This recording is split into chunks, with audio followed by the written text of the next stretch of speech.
भाई साहब, जो रात को इंडिया ने इंग्लैंड आए, मतलब अभिषेक शर्मा, यार क्या बंदे में टैलेंट है, किस तरह वो आए और इंग्लैंड पे हावी हो गए। 135 रन बनाकर टॉप स्कोरर रहे इस मैच के, और उसके बाद की तरफ से इंडिया की तरफ से फर्स्ट ऐसे प्लेयर बने जो T20 क्रिकेट में, जी हाँ, T20 क्रिकेट में 100 करने के बाद भी वो बंदा 2 विकेटें भी ले गया। तो 5वें T20 की बात की जाए तो इंडिया और इंग्लैंड के दरमियान जो 5वां T20 खेला गया, उसमें इंडिया ने 4-1 से ये सीरीज अपने नाम कर दी है। और इसके अहम जो खिलाड़ी साबित हुए 5वें मैच के, वो थे अभिषेक शर्मा।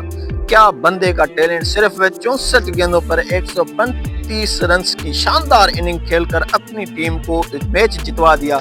और यहाँ पे मैं एक करता चलूं कि इंडिया 2019 से अपनी होम कंडीशन में, अपनी होम में सीरीज T20 सीरीज अभी तक नहीं हारा है। 2019 से लेकर अब तक इंडिया अपने होम कंडीशन में सीरीज T20 सीरीज नहीं हारा। लेकिन अब देखना दिलचस्प ये होता है कि ये इंडिया का जो विनिंग जो तवस्सुल है वो कहां तक जा पाता है। दुनिया की सबसे ज्यादा T20 मैचेस भी अब इंडिया के ही पास हैं, जिन्होंने सबसे ज्यादा पाकिस्तान के पिछले पाकिस्तान के पास था, अब ये इंडिया के पास फिर से आ गया है कि सबसे ज्यादा T20 मैचेस जीतने वाली टीम भी इंडिया बन चुकी है। सूर्य कुमार यादव की टीम अब इंग्लैंड पर बिल्कुल हावी दिखाई दे रही थी।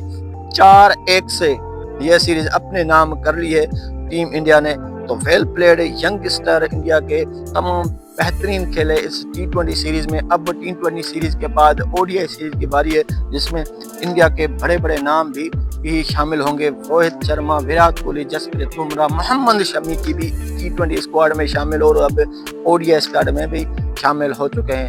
तो इंडिया और इंग्लैंड की सीरीज आपको कैसी लगी, वीडियो में कमेंट में जरूर बताएं। वीडियो अगर अच्छी लगी तो वीडियो को लाइक शेयर